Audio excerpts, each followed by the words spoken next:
guess, having had a few weeks to think about it, why do you think it happened?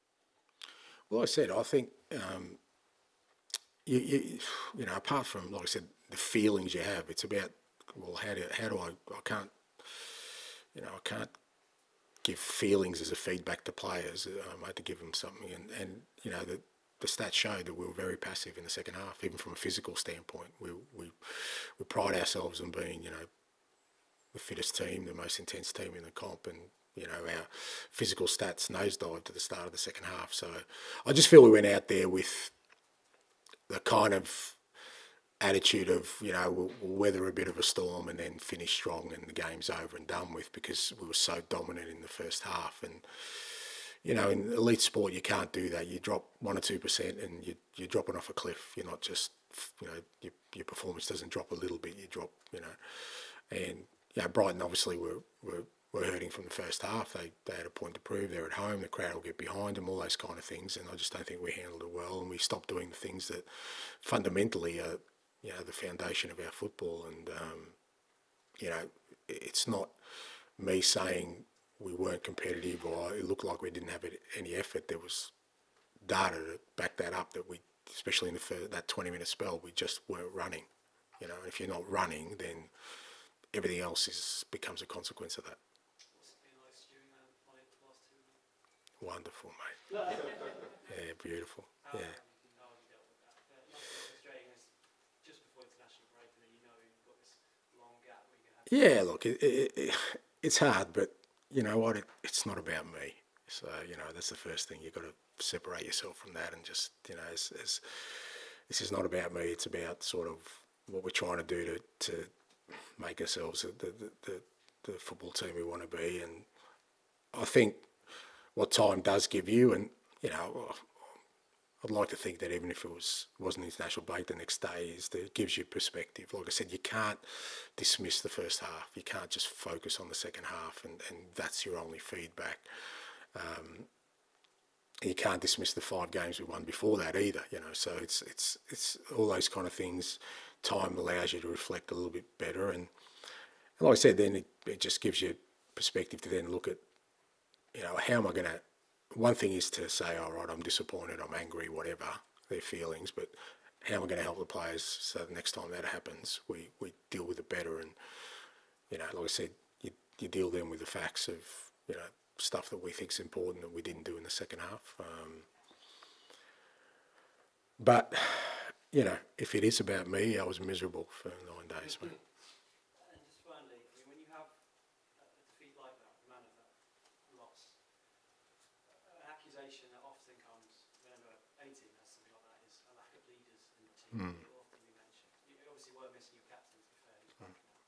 But I presume you don't have any concerns about the leaders, or is that something that you want to see players grow? Yeah, no, I do. I think, you know, part of the feedback is to the players is that, you know, if you're feeling that happening out there, then, you know, the best way to arrest that is individuals to take action, to know what to do. Now, but the challenge with that is because people, when they talk about leaders, they think, oh, well, it's the captain. But that's where you fall into the trap, because it might be the captain that's having a bad day. Leadership can be shown by the youngest player out there. I keep saying that. Every individual has the capacity to show leadership. You know, whether that's in a football field, in your workplace, wherever. You know, it could be the most inexperienced person that does an act that inspires others. You know, so leadership is in that moment taking ownership of something, and I think we didn't have anyone who did that through that time. So, you know, that is part of the discussion with the players, you know, because maybe they are waiting for, I don't know, Romero or somebody like that to do it. But if they're not doing it, well, you can't just stand by and let it happen. You know, if you're Mickey van der Ven, then you can do it. You know, if you're Brennan Johnson, then you can do it. You know, so that's got to be part of our growth as a team. You know, I still think, you know, as a group, there's still areas of kind of that sort of behaviour where, you know, we still need to grow, and sometimes you don't want to design it, and it's not great, but going through situations like that is how it's sort of laid bare, and then you can deal with it from there on.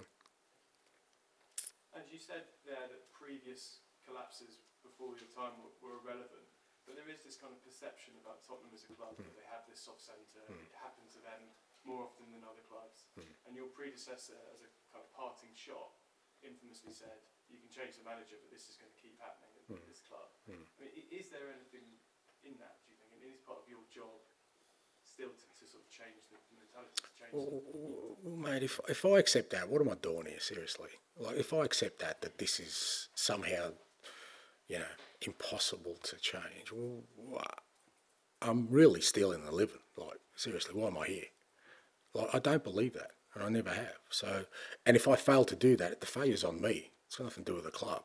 It's on me, because I know that coming into it. I know that the club hasn't won anything for X amount of time. I know the tag on the club. I know all these things when I accept the position. So there's no good me coming in now and saying, well, yeah, I accept the position, but you know what?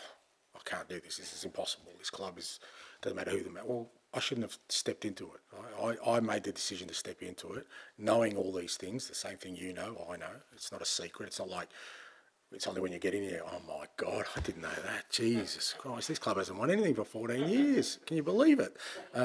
You know, you accept that challenge. I accepted that challenge. So I can't sit up here now and complain that it's hard. Well, no, that's why I'm here. And it's up to me to change that. And if I don't change that, the failure's on me. It's on no one else, because I've accepted that. So, and the reason I don't think the past is irrelevant, because I can't change that. I can't do anything. I wasn't here. I wasn't part of it. And maybe it was impossible. I don't know.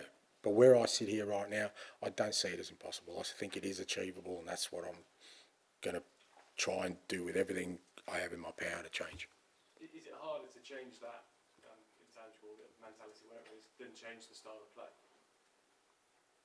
No, not necessarily. No, I think they're both equally challenging. You know, in other places it's been more about the style of play. The mentality's been there, but the style of play, and that's still equally as challenging, because you know, some clubs, you know, don't want to change it, or don't feel comfortable changing the way they play, even though that's what they're seeking, because it's a lot more sort of risky to go this way. So I think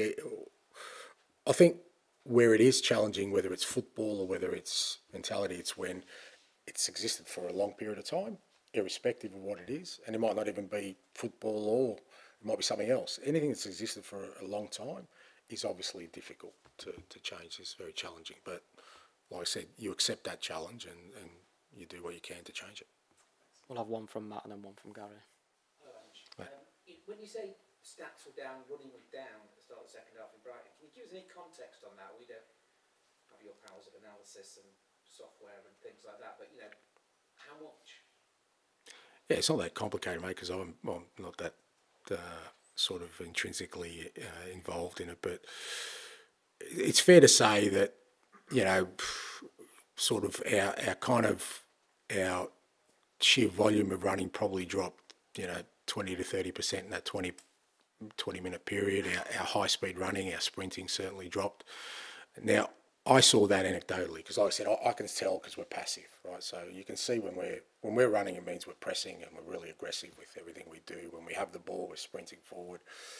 And I sensed that wasn't happening. And then the data backs that up, where we got really passive. So what that means is that you're kind of allowing momentum to shift to the opposition in that moment. And what you're saying is that we'll weather that momentum and then finish strong. But we're not built that way. That's not how we play. So I don't have the exact stats, mate, but when they showed me the graph, fair to say, there was some pretty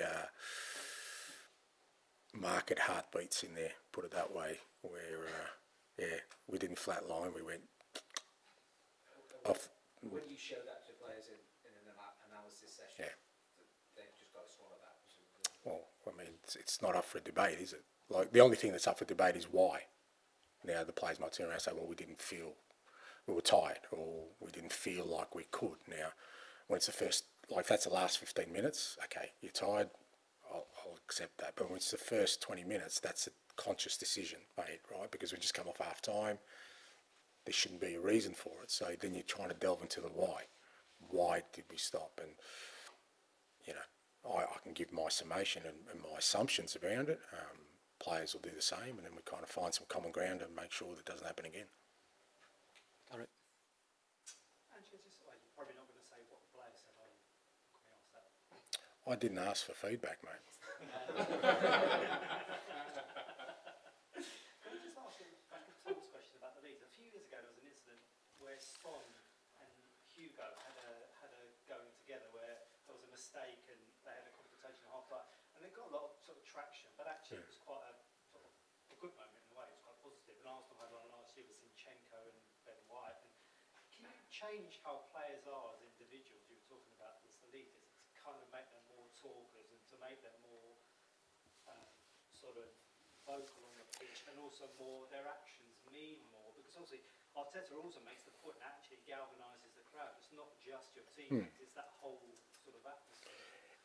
Yeah, look, and look, I think it's more commonplace than people may realise. A lot of it sort of happens, you know, in dressing rooms and stuff where, you know, players aren't afraid to sort of speak up.